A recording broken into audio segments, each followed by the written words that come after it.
The first whispers began as hurried footsteps echoed through the marble corridors. Staff exchanged anxious looks, uncertain of what was unfolding behind the gilded doors. Prince William, usually calm and measured, had summoned his advisers and made a decision that would stun the palace. The shock was immediate. This was not the royal way. Within minutes, word spread to every corner of the palace. In the grand dining hall, a silver tray rattled in a servant's hands as news arrived. Advisers rushed to brief their principals. Even the family's most seasoned members seemed unsettled. The magnitude of Prince William's intervention was clear. It was more than a family matter. It was a rupture in tradition. Outside, dark clouds moved over the palace roof, mirroring the mood inside. For decades, protocol had been sacred. No one expected the heir to the throne to act so decisively, especially over Laura Hope, a name that already carried controversy. The royal family was standing on a precipice, and the world was watching. Laura Hope's name was not new to royal watchers.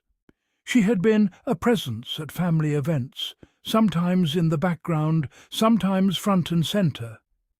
Her link to the family came through her mother, a distant cousin of the Queen, making Laura part of the sprawling royal web. From her school days, she stood out for her independence and willingness to speak her mind, qualities that both charmed and alarmed the royal household. The media had always found Laura fascinating. Her charity work, her outspoken support for modern causes, and her friendships with celebrities made her a regular feature in glossy magazines.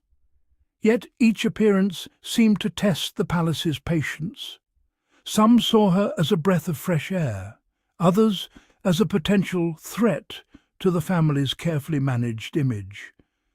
With the monarchy already under scrutiny, her choice, rumoured to defy royal expectations, struck at the heart of what it means to be part of the firm. She was a symbol of the struggle between old rules and new ideas. Now, with Prince William stepping in, Laura's place in the family was not just a matter of blood. It was a test case for the monarchy's future. On a rain-swept afternoon, Prince William made the announcement that would send shockwaves through Britain. He stood at a podium, flanked by senior aides, his expression grave but determined.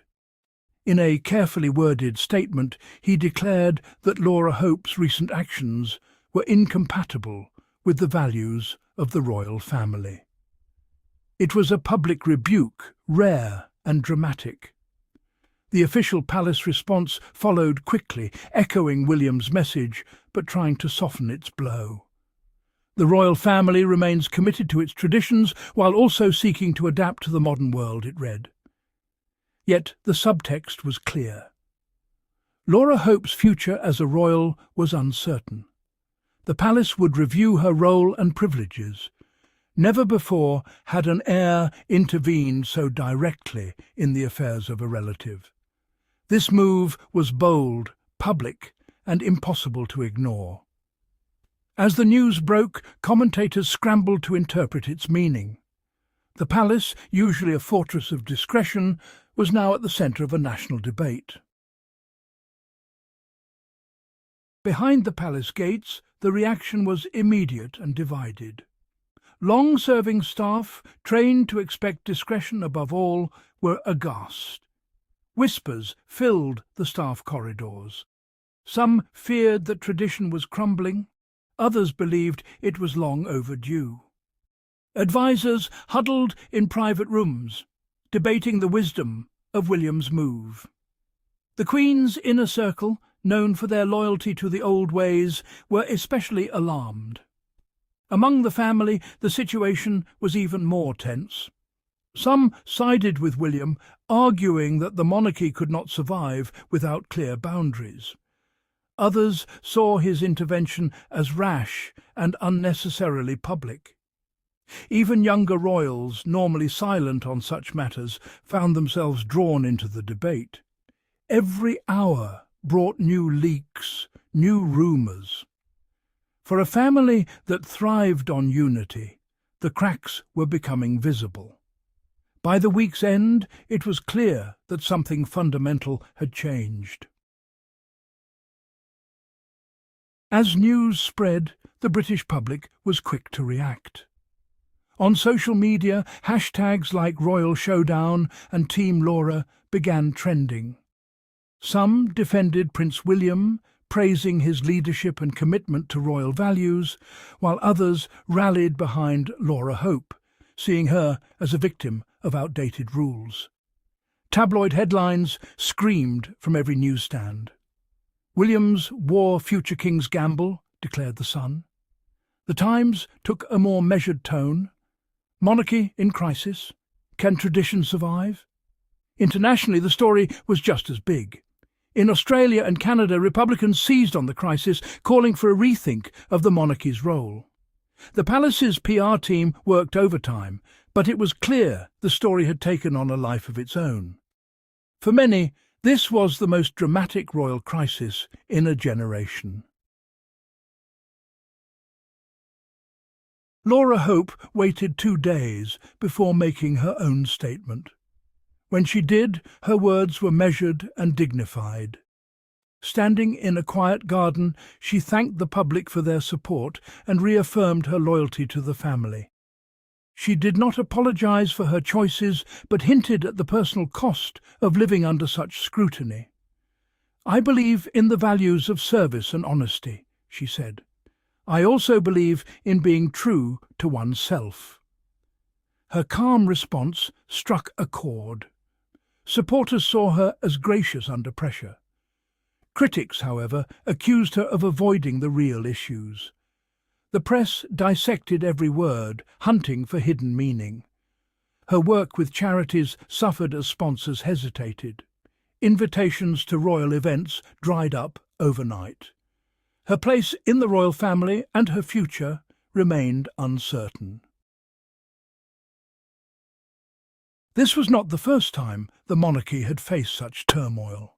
Historians quickly drew parallels to the abdication crisis of 1936, when King Edward VIII gave up the throne for love.